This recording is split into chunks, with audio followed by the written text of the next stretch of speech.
Today, we're going to visit one of the sites of the most iconic of all civilian experiences during the Battle of Gettysburg, the David TROXELL Cellar at 221 Chambersburg Street. At the time of the battle, David TROXELL was a 53-year-old carriage maker. In 1857, he purchased an empty lot across the street from us for $100. In July 1858, the Gettysburg Compiler reported that David TROXELL Sr. is about having a 2-story brick dwelling house erected near the west end of Chambersburg Street. At the time it was built, the building set back off the street, and the original configuration of the house can be seen in several period photographs. At some point after 1912, the 2-story front addition that we see today was added. But the original house still stands behind the newer addition.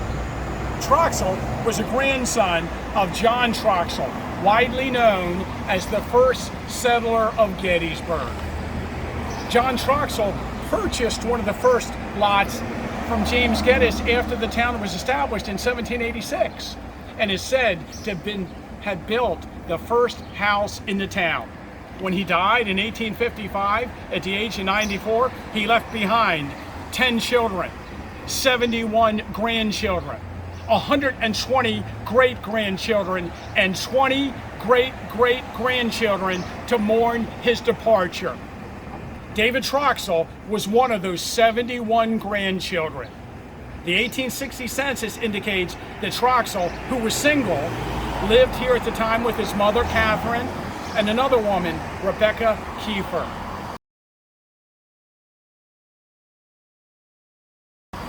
Just to the east of the TROXELL house is an apartment complex known as the Warren Block, named after Thomas Warren, who built the row of 4 structures in the 1850s.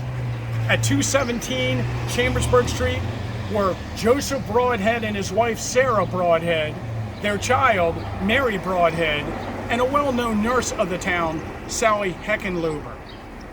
Sarah Broadhead gained widespread notoriety after the battle due to the fact that her account of the fighting was published in 1864.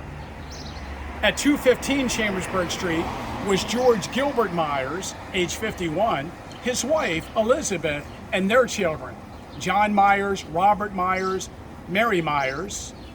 Their son George Myers also lived there. He was married at the time and had a child, George Gilbert Myers. The Adams County Historical Society has a very nice circa 1860 daguerreotype of George Gilbert Myers and his grandson of the same name. David Gilbert Myers, another son of George, was a member of Company F, 87th Pennsylvania Volunteers. He was captured at the Battle of the Wilderness in 1864 and died of disease in Andersonville Prison. At 213 Chambersburg Street were Jacob Gilbert, his wife Elizabeth, their children, and Jacob's mother, Anna Gilbert. At 211 Chambersburg Street were Owen Davis, his wife Rachel, and their children. Apparently, the Warren Block did not have a cellar, perhaps only a crawl space under the building. So the residents of the Warren Block joined David TROXELL and his family in the cellar of his home. Some 22 people were crowded into that cellar during some of the most intense fighting in American history.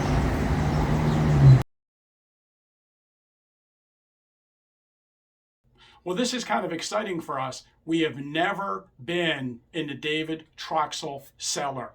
And again, during the battle, during the first day, part of the second day, and during the bombardment on the third day of the battle, some 22 people from the TROXELL house and the Warren Block were in this cellar.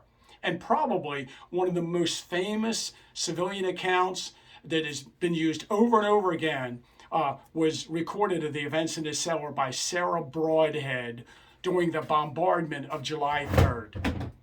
Again, the battle began with unearthly fury. Nearly all the afternoon, it seemed as if the heavens and earth were crashing together. The time that we sat in the cellar seemed long, listening to the terrible sound of strife, more terrible, never greeted human ears. We knew that with every explosion and the scream of each shell, human beings were hurried through excruciating pain into another world, and that many more were torn and mangled and lying in torment worse than death. Some thought this awful afternoon would never come to a close. We knew that the rebels were putting forth all their might, and it was a dreadful thought that they might succeed.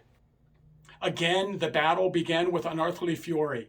Nearly all the afternoon it seemed as if the heavens and earth were crashing together. The time that we sat in the cellar seemed long, listening to the terrible sound of strife, more terrible never greeted human ears.